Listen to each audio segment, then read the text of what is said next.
Hi అండి అందరికీ. సైకాలజీకి సంబంధించి మనం వైయక్తిక భేదాలు సెకండ్ చాప్టర్ అయినటువంటి వైయక్తిక భేదాల నుంచి మనం కొన్ని ముఖ్యమైన బిట్లు అనేవి ఒకసారి ప్రాక్టీస్ చేద్దాం. ప్రాగుక్తీకరణ అనేది ఈ మనోవైజ్ఞానిక భావన యొక్క లక్షణం. ఆప్షన్ 1 సహజ సామర్థ్యం, ఆప్షన్ 2 సృజనాత్మకత, ఆప్షన్ 3 వైఖరి, ఆప్షన్ 4 అభిరుచి. డైరెక్ట్ ఆన్సర్ చేయండి. ఆన్సర్ ఈజ్ సహజ సామర్థ్యం. సహజ సామర్థ్యం అనేది ప్రాగుక్తీకరణ యొక్క మనోవైజ్ఞానిక లక్షణం. ఓకేనండి. నెక్స్ట్ వన్, సృజనాత్మకత మరియు ప్రజ్ఞ మధ్య గల సంబంధం ఏమిటి? సృజనాత్మకత మరియు ప్రజ్ఞ మధ్య గల సంబంధం ఏమిటి?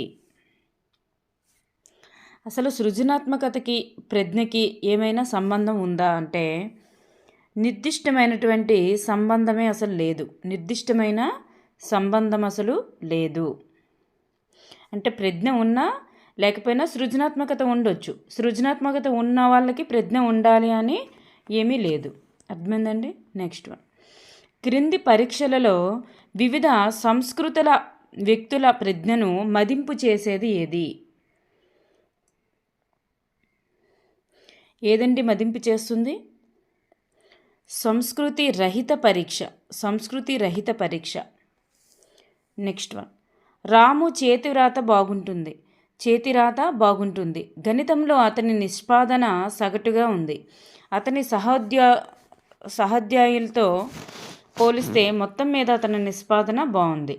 సో ఈ ఉదాహరణ ఈ రకమైనటువంటి వైయక్తిక భేదాన్ని తెలుపుతుంది. అక్కడ తన గురించి చెప్పారు. రాము చేతిరాత బాగుంటుందని చెప్పారు. అట్ ద సేమ్ టైము తనలోని తన గురించి చెప్పారు, వ్యక్తి అంతర్గత చెప్పారు. అలాగే అతని సహోద్యాయులతో అని పోల్చారు, అంటే ఇతరుల గురించి కూడా చెప్పారు. అదేమవుతుందంటే వ్యక్తి అంతర అవుతుంది, వ్యక్తి అంతర్గత అవుతుంది, అలాగే వ్యక్తి అంతర కూడా అవుతుంది. వ్యక్తి అంతర్గత అంటే తనలో ఉన్నటువంటి గురించి చెప్తుంది. వ్యక్తి అంతర అంటే ఇతరులతో పోల్చి చెప్తుంది అనమాట. అదే వైయక్తిక భేదం. నెక్స్ట్ వన్, డేనియల్ గోల్మన్ ఈ భావనను ప్రచారం చేశారు. ఏ భావననండి ప్రచారం చేశారు? డేనియల్ గోల్మన్ ఉద్వేగాత్మక ప్రజ్ఞ. Option 4 is right answer. Next bit, బాగా మాట్లాడే నైపుణ్యం కలిగి చేతి రాత బాగా లేని శిశువు ఈ క్రింది వానిలో ఒక భావనను వివరించుటకు సరి అయినది. బాగా మాట్లాడే నైపుణ్యం ఉంది కానీ చేతిరాత బాగాలేదు. అప్పుడు ఒకరి గురించే కదా అక్కడ చెప్పబడుతుంది. ఒకరి గురించే చెప్పబడుతుంది కాబట్టి అది వ్యక్తి అంతర్గత వైయక్తిక భేదం అవుతుంది. Option 4 is right answer. Next bit, శాబ్దికేతర ప్రజ్ఞా పరీక్షను వీరికి ఉపయోగించవచ్చును. శాబ్దికేతర ప్రజ్ఞా పరీక్షను ఎవరికి ఉపయోగించవచ్చు అంటే ఆప్షన్ 4 ఈజ్ రైట్ ఆన్సర్. అంటే నిరక్షరాస్యులకి మరియు అక్షరాస్యులకి ఇద్దరికి కూడా పెట్టవచ్చు.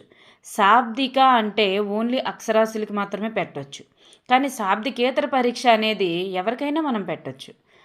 ఏం నిరక్షరాస్యులకి పెట్టగలిగింది అక్షరాస్యులు పెట్టకూడదు, అలా ఏం లేదు కదా. సో శాబ్దికేతర పరీక్ష అనేది అక్షరాస్యులకి నిరక్షరాస్యులకి ఎవరికైనా పెట్టవచ్చు. శాబ్దిక అంటే కేవలం అక్షరాస్యులకే పెట్టాలి. నెక్స్ట్ వన్, ఒక పిల్లవాని గణిత సామర్థ్యము మరియు ప్రజ్ఞ చాలా ఎక్కువ, కానీ ఆ పిల్లవానికి సాధన పట్ల ఉన్న కాంక్షాస్థాయి తక్కువ. ఆ పిల్లవాని సామర్థ్యాలతో పోలిస్తే గణితంలో అతని సాధన ఇలా ఉంటుంది. చూడండి, గణిత సామర్థ్యము మరియు ప్రజ్ఞ చాలా ఎక్కువ, కానీ పిల్లవానికి సాధన పట్ల ఉన్న కాంక్షాస్థాయి తక్కువ. సాధన తక్కువగా ఉందనుకోండి, అప్పుడు గణితంలో అతను ఏముంటుంది? తక్కువగానే ఉంటుంది. అతని గణితంలో సాధన అనేది తక్కువగానే ఉంటుంది. నెక్స్ట్ బిట్, క్రింది వానిలో ఒకటి స్వతసిద్ధంగా వచ్చేది ఏంటండి ఇందులో? Option 3 is right answer. సహజ సామర్థ్యం అనేది స్వతసిద్ధము. ఇవన్నీ కూడా పరిసరాల నుంచి వస్తాయి, కానీ సహజ సామర్థ్యం అనేది అది పుట్టుకతోనే వస్తుంది అన్నమాట. నెక్స్ట్ వన్, ఒక ప్రత్యేక వృత్తిలో వ్యక్తి సాధనను గురించి ప్రాగుక్తీకరించుటకు ఆ వ్యక్తిలోని వీటిని మనం ఎక్కువగా తీసుకోవాలి. దేన్ని ఎక్కువగా తీసుకోవాలి? ప్రాగుక్తీకరణ అనగానే మీకు సహజ సామర్థ్యం అని గుర్తుకు రావాలి.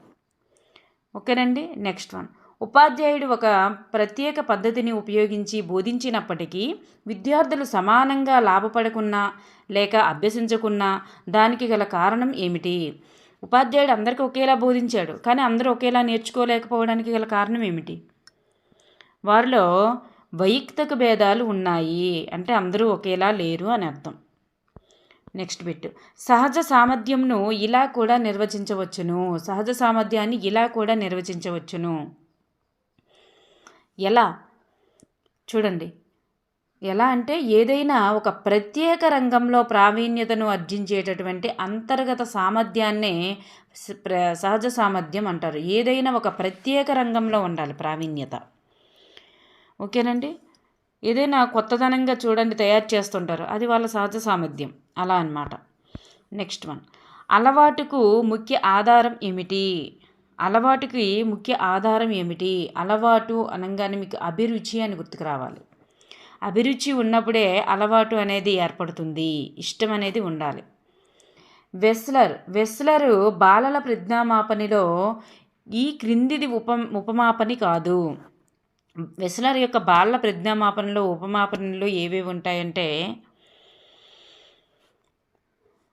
చిత్ర పూరణం ఉంటుంది, చిత్ర క్రమీకరణం ఉంటుంది, వస్తు సమాఖ్య కూడా ఉంటుంది. ఈ చిత్ర నిర్మాణం అనేది ఉండదు.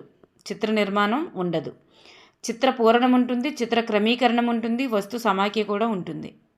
ఓకేనండి. చిత్ర నిర్మాణం అనేది ఉండదన్నమాట. నెక్స్ట్ బిట్, ఉగ్రవాదం అనేది సమాజాభివృద్ధిని నాశనం చేస్తుంది, దీనిని నేను గట్టిగా సమర్థిస్తాను అని అన్న వ్యక్తి యొక్క వైఖరి గుణం ఏమిటి? చూడండి, సమాజాభివృద్ధిని నాశనం చేస్తుంది ఉగ్రవాదం అనేది, దీన్ని గట్టిగా సమర్థిస్తాను అని అన్నాడు. గట్టిగా, ఇక్కడ కీవర్డ్ ఏంటి?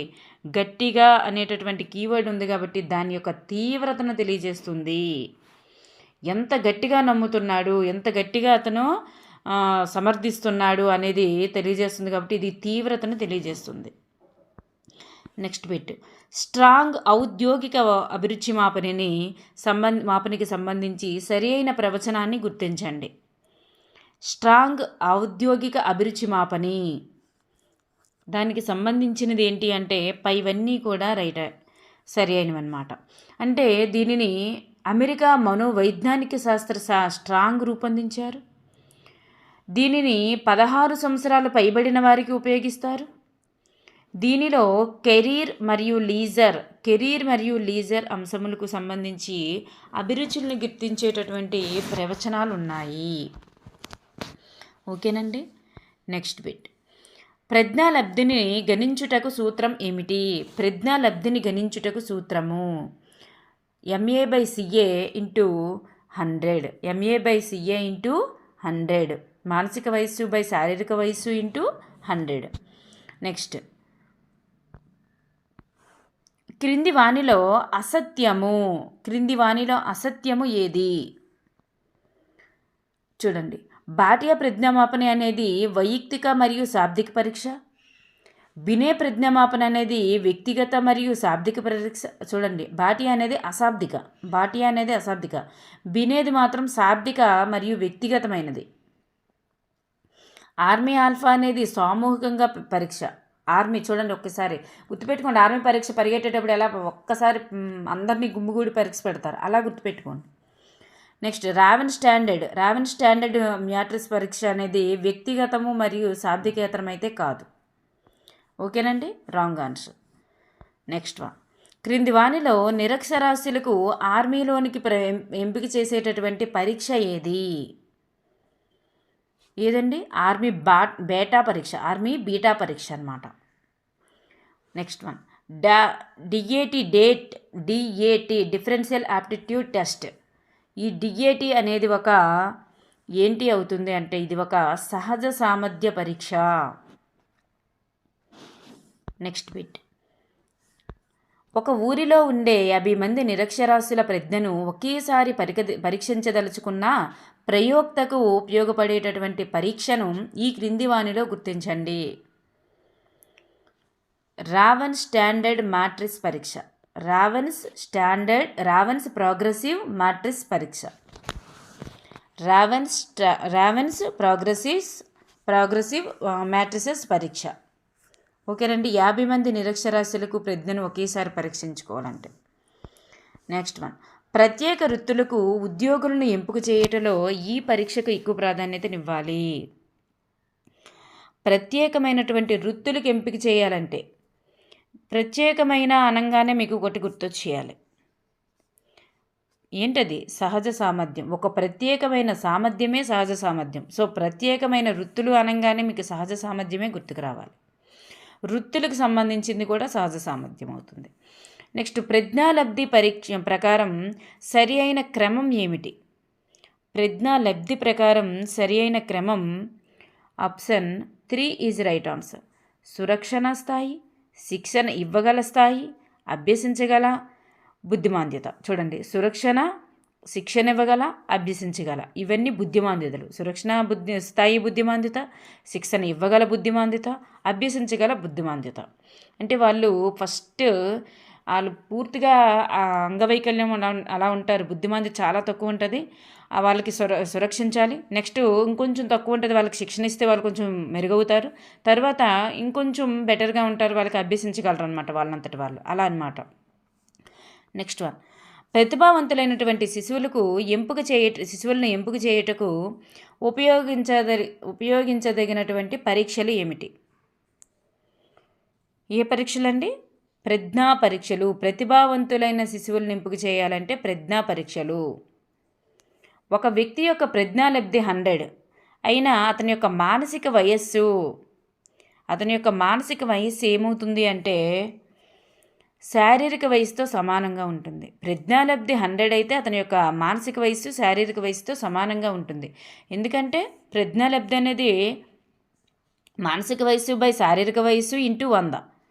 కాబట్టి ప్రజ్ఞాలబ్ధి 100 అయ్యిందంటే మానసిక వయస్సు శారీరక వయస్సు ఒకటే అయిపోయింది అనుకోండి, అప్పుడు 1 ఇంటూ 100 అనేది ప్రజ్ఞాలబ్ధి 100 అవుతుంది. కాబట్టి అర్థమైంది కదా. ఇక్కడ మానసిక వయస్సు MA/CA ఇంటూ 100. ఈ ప్రజ్ఞాలబ్ధి అనేది చూడండి, ప్రజ్ఞాలబ్ధి అనేది 100 అంటే ఈ మానసిక వయస్సు శారీరక వయస్సు ఈ రెండూ కలిపి ఒకటే అయిపోయింది అనుకోండి, అప్పుడు 1 ఇంటూ 100 అనేది 100కి సరిపోతుంది అనమాట. నెక్స్ట్ వన్, ప్రజ్ఞకు సంబంధించి సరికానిది ఏది అంటే ప్రత్యేక వృత్తిలోని సామర్థ్యం అనేది ప్రజ్ఞకు సంబంధించి సరికాదు. అంటే వ్యక్తిలో ఉన్నటువంటి అభ్యసన శక్తి ప్రజ్ఞ అవుతుంది, అమూర్త ఆలోచన శక్తి కూడా ప్రజ్ఞ అవుతుంది, గ్రాహిక శక్తి కూడా ప్రజ్ఞ అవుతుంది.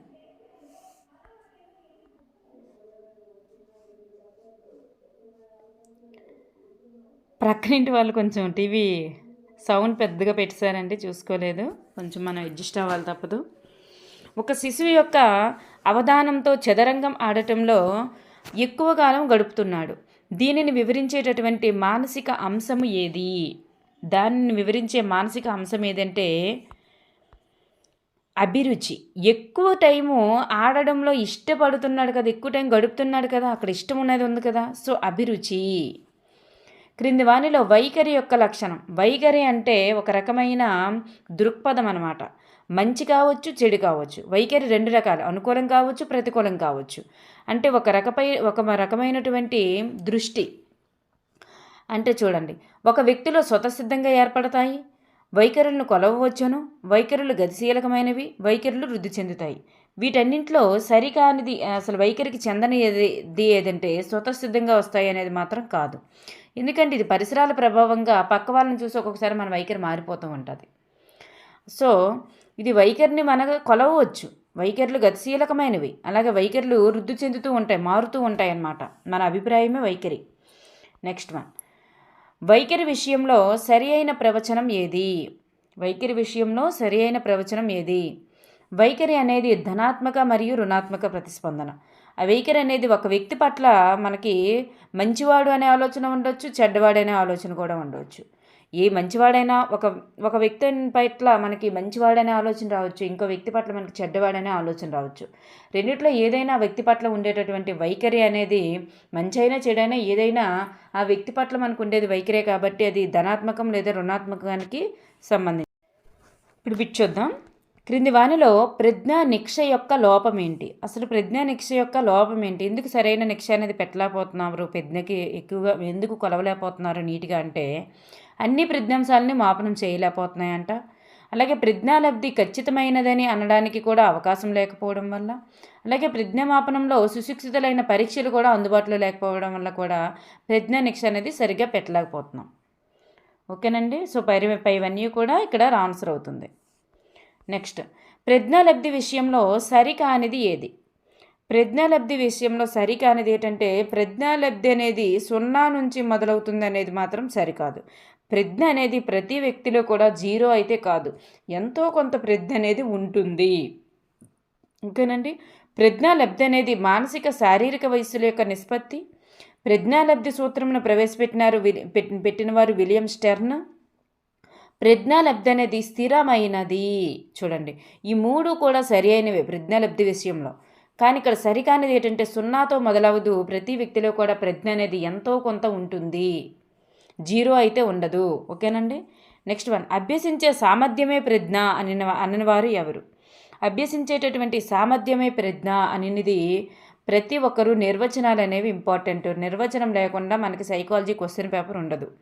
డేర్బాన్ అనే వ్యక్తి అభ్యసించే సామర్థ్యమే ప్రజ్ఞ అన్నారు.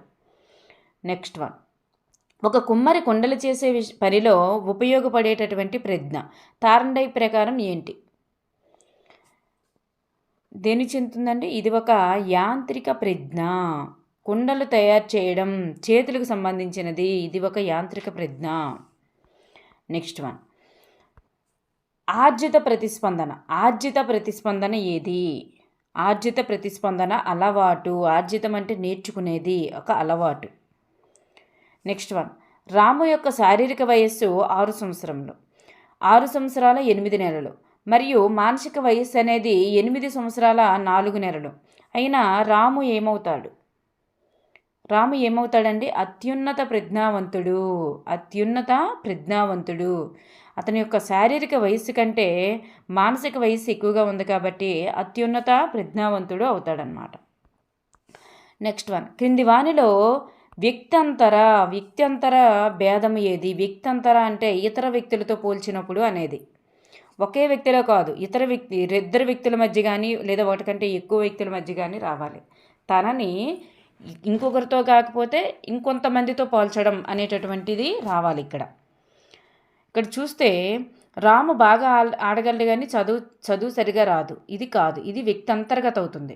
రాముకి గణిత సామర్థ్యం కంటే భాషా సామర్థ్యం అధికంగా ఉంది.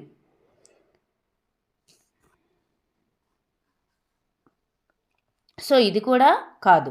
రాము తన క్లాసు పిల్లలందరికన్నా నైపుణ్యం ఉన్న చిత్రకారుడు. సో ఇది ఆన్సర్ అవుతుంది.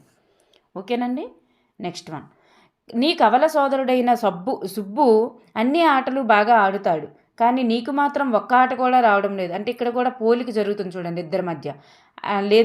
రావడం లేదు వెధవా అని అస్తమానం రాముని తిట్టే డ్రిల్ మాస్టర్ అవసరమైనటువంటి జ్ఞానం. ఏ జ్ఞానం ఉండాలి అతనికి? ఎందుకు తిట్టకూడదంటే ఇద్దరు వ్యక్తుల మధ్య భేదాలు ఉంటాయి, వాటినే వ్యక్తిక భేదం అంటారు. అటువంటి జ్ఞానం అనేది వ్యక్తిక భేదము లేదా వ్యక్తంతర భేదము అనేటటువంటి ఉంటాయి. అనేటటువంటి జ్ఞానం డ్రిల్ మాస్టర్కి ఉండాలన్నమాట, డ్రిల్ మాస్టర్ గారికి. అర్థమైందండి. నెక్స్ట్ వన్, అలవాటు యొక్క లక్షణం కానిది ఏది? అలవాట్లు అనేవి వయోజన దశలో ఏర్పడతాయి అనేది మాత్రం కాదు. అలవాట్లు అనేవి ఏ దశలో అయినా ఏర్పడతాయి. సో ఇది మాత్రం కాదు. చూడండి, అలవాటు అనేది ఒక ఆర్జిత ప్రతిస్పందన. అలాగే అలవాట్లు అనేవి అభ్యసనం వల్ల ఏర్పడతాయి. ఓకేనండి. నెక్స్ట్ అంతే. నెక్స్ట్ వన్, బినే సైమన్ రెండు ఉన్నాయి చూడండి. బినే సైమన్ ప్రజ్ఞామాపనే అనేది దేనికి సంబంధించినది? బినే సైమన్ ప్రజ్ఞామాపన అనేది ఇది ఒక శాబ్దిక పరీక్ష, వైయక్తిక పరీక్ష, పేపర్ పెన్సిల్ పరీక్ష. శాబ్దిక, వైయక్తిక, పేపర్ పెన్సిల్. ఓకేనండి. నెక్స్ట్ వన్, డిఏటికి సంబంధించినది ఏది? డిఏటి అనేది ఒక సహజ సామర్థ్య పరీక్ష. ఇది అంగుళీ నైపుణ్య ప్రదర్శనకు సంబంధించినది. నెక్స్ట్ వన్, విస్క్లో ఏముంటాయి? ఎన్ని పరీక్షలు ఉంటాయని చెప్పాలి. విస్క్లో ఏముంటాయి? 5 శాబ్దిక ఉంటాయి, 5 అశాబ్దిక ఉంటాయి. 5 శాబ్దిక, 5 అశాబ్దిక పరీక్షలు ఉంటాయి. నెక్స్ట్ వన్ జేఎం అహూజా దీనికి సంబంధించిన వారు. జేఎం అహూజా అనే వ్యక్తి దేనికి సంబంధించిన వారంటే సహజ సామర్థ్య పరీక్షకి సంబంధించిన వారు.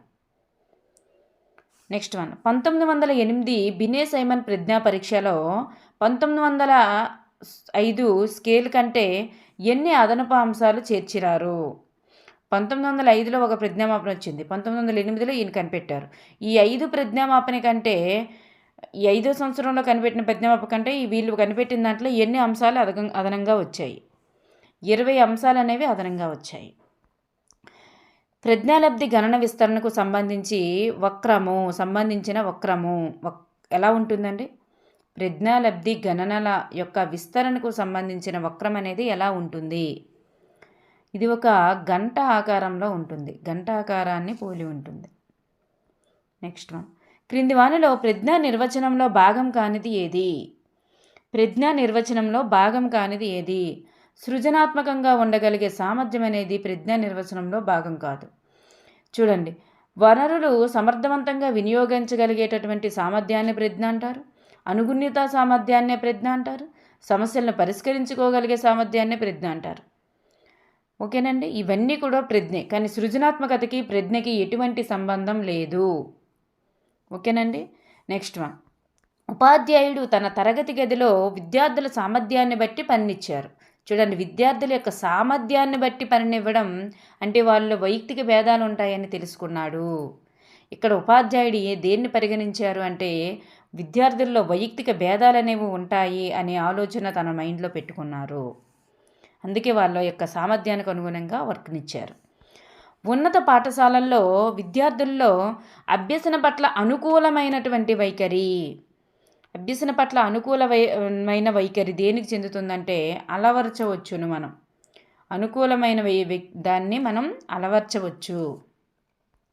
నెక్స్ట్ వన్ భాటియా ప్రజ్ఞామాపనలో నిర్దిష్టమైనటువంటి సమయము లేని పరీక్ష ఏది?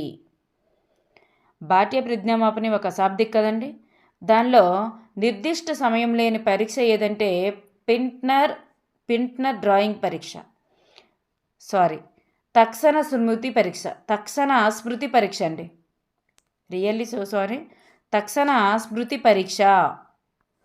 తక్షణ స్మృతి పరీక్ష చూసుకోండి. తక్షణ స్మృతి పరీక్ష అనేది నిర్దిష్ట సమయం లేని పరీక్ష, తక్షణం అయిపోవాలి అది. నెక్స్ట్ వన్ సహజ సామర్థ్య పరీక్షలు వీటిని సూచిస్తాయి. సహజ సామర్థ్య పరీక్షలు అనేవి దేన్ని సూచిస్తాయండి? సహజ సామర్థ్య పరీక్షలు అనేవి ప్రస్తుత నిష్పాదన ఆధారంగా భవిష్యత్తు నిష్పాదనను తెలియజేస్తాయి. ఓకేనండి. నెక్స్ట్ వన్ క్రింది వానిలో సృజనాత్మకతను సూచించినది ఏది? సృజనాత్మకతను ఏది సూచిస్తుందండి? తన ముందున్నటువంటి బొమ్మలో మార్పులు చేసి కొత్త బొమ్మను సృష్టించుట, ఇది ఒక కొత్తదనం. సృజనాత్మకత అంటే కొత్తదనము. తన ముందున్న బొమ్మలో మార్పులు చేసి కొత్త మార్పును సృష్టించడం. ఇక్కడ చూడండి, ఇక్కడ అలాగే గీసేయడం కొత్తదనం లేదు, బొమ్మలు చూసి బొమ్మలు తయారు చేయడం కొత్తదనం లేదు. కాబట్టి ఇక్కడ కొత్తదనం ఉంది. సృజనాత్మకత అంటే కొత్తదనం కనిపించాలన్నమాట, క్రొత్తదనం. ఓకేనండి. నెక్స్ట్ వన్ క్రింది వానిలో వ్యక్తి అంతర్గత భేదాన్ని సూచించేది ఏది? క్రింది వానిలో వ్యక్తి అంతర్గత భేదాన్ని సూచించేది అంటే ఒకే వ్యక్తిలో జరగాలన్నమాట. అది ఒకే వ్యక్తిలో జరగాలి. రాజు తన వయస్సు వారిలో ప్రజ్ఞాశీలి, ఇది ఇద్దరిలో అంటే తనతో పాటు మిగతా వాళ్ళని పోల్చారు. రాజు చదవడం ఇష్టపడినంతగా రాయడం ఇష్టపడడు, సో ఇది రైట్ ఆన్సర్. ఒకే వ్యక్తి. రాజు తరగతిలో సమయపాలన పాటించే విద్యార్థి, సో తరగతిలో అన్నాడు అంటే తరగతి అందరితో పోల్చారు, సో ఇది కూడా కాదు, సో ఇది ఆన్సర్ అవుతుంది. నెక్స్ట్ వ్యక్తి అంతర్గత భేదం కానిది ఏది? వ్యక్తి అంతర్గత భేదము అంటే ఒకే వ్యక్తిలోనే ఉండాలి. ఇది కూడా ఒకే వ్యక్తి వివిధ సన్నివేశాల్లో వివిధ రకాలుగా ప్రవర్తించడం, వ్యక్తుల ప్రవర్తనకు సన్నివేశాలకు సంబంధం లేకుండా, అలాగే వివిధ వ్యక్తులు ఒకే సన్నివేశంలో వివిధ రకాలుగా ప్రవర్తించుట, ఒకే వ్యక్తి వివిధ సన్నివేశాల్లో ఒకే రకంగా ప్రవర్తించుట. చూడండి ఆన్సర్ ఏమవుతుందండి ఇక్కడ?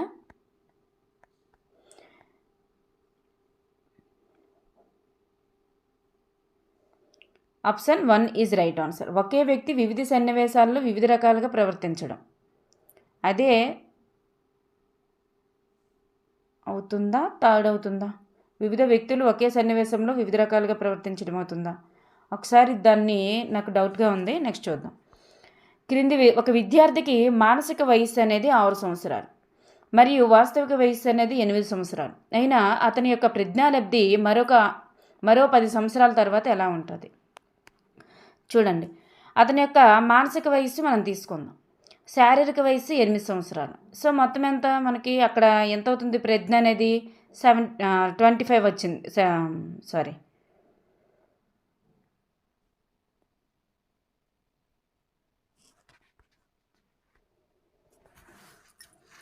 ఇక్కడ ఆన్సర్ ఏమవుతుందంటే 75 అనేది ఆన్సర్ అవుతుందన్నమాట.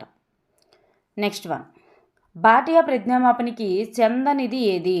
భాటియా ప్రజ్ఞామాపనికి చెందనిది ఏది? చూడండి, ఇక్కడ మనకి ఫస్ట్ మీద బిట్ చూసుకుంటే మనం ఇక్కడ ప్రజ్ఞ కట్టినప్పుడు ఎంత వచ్చింది? 75. అక్కడ మానసిక వయస్సు అడగలేదు కాబట్టి 18 సంవత్సరాలకి కట్టవలసిన అవసరం లేదన్నమాట. మానసిక వయస్సు అనేది అక్కడ అడగలేదు కాబట్టి 18 సంవత్సరాలకి కట్టవలసిన అవసరం లేదు. నెక్స్ట్ వన్, భాటియా ప్రజ్ఞామాపనికి చెందనిది ఏది? భాటియా ప్రజ్ఞామాపనికి చెందనిది ఏదండి? Option 3 is right answer. So శాబ్దిక పరీక్ష అనేది భాటియా ప్రజ్ఞామాపనికి చెందదు, ఎందుకంటే ఇది ఒక అశాబ్దిక పరీక్ష, వ్యక్తిగత అశాబ్దిక నిష్పాదన. Next one, ప్రజ్ఞాలబ్ధి సిద్ధాంతకర్త. ప్రజ్ఞాలబ్ధి సిద్ధాంతకర్త ఎవరండి? టెర్మన్. సహజ సామర్థ్యం విషయంలో నిజం కానిది ఏది? సహజ సామర్థ్యం అనేది ఎలా ఉంటుంది? స్వతసిద్ధంగా వస్తుంది. అవన్నీ గుర్తు తెచ్చుకోవాలి మీరు, అప్పుడు మీకు నిజంగానే లేదనేది అర్థమవుతుంది. స్వతసిద్ధంగా వస్తుంది. అలాగే శిక్షణ ద్వారా దీన్ని మెరుగుపరుచుకోలేమంటున్నారు. శిక్షణ ద్వారా దాన్ని మెరుగుపరుచుకోగలం. ఇది నిర్దిష్టమైన జ్ఞానము, నైపుణ్యము, ప్రతిస్పందనల యొక్క సముదాయము, అలాగే భవిష్యత్తు వృత్తి సాఫల్యాన్ని సూచిస్తుంది. భవిష్యత్తులో వారు ఏమవుతారో తెలియజేస్తుంది అన్నమాట ఈ సహజ సామర్థ్యం అనేది. నెక్స్ట్ వన్, చదవడము రాయడము రాని రాజు యొక్క ప్రజ్ఞను వ్యక్తిగతంగా పరీక్షించుటకు ఈ క్రింది వానిలో సరి అయిన పరీక్షను గుర్తించండి. సరి అయిన పరీక్ష ఏదంటే భాటియా ప్రజ్ఞామాపనే. అది ఎందుకంటే అశాబ్దిక పరీక్ష కాబట్టి. నెక్స్ట్ వన్, సరిగా చదువు రాని వాళ్ళకి భాటియా పని యూజ్ అవుతుంది, చదువుకి సంబంధించింది కాదు కాబట్టి. నెక్స్ట్ క్రింది వానిలో మళ్ళీ ఆర్మీ బేటా కూడా అవుతుంది, ఆర్మీ ఆల్ఫా మాత్రం అవ్వదు. క్రింది వానిలో సామూహిక అశాబ్దిక పరీక్షను గుర్తించము. సామూహికం అవ్వాలి, అశాబ్దికం అవ్వాలి. ఏమవుతుంది చెప్పండి? రావెన్స్ ప్రగతిశీల మాతృక పరీక్ష. ఇది ఆర్మీ ఆల్ఫా అనేది మనకి శాబ్దిక పరీక్ష అవుతుంది, అది అశాబ్దిక కాదు. అలాగే భాట్య వచ్చేసరికి అశాబ్దిక అయినప్పటికీ అది వ్యక్తిగతం అవుతుంది కాబట్టి అది కాదు. సో మనకి 2 అనేది ఇక్కడ right answer. Next, an enquiry into human faculty and its development అనే గ్రంథాన్ని రచించినది ఎవరు? వైయక్తిక రచించబడింది దేనిపైన రచించబడిందంటే వైయక్తిక భేదాలపైన.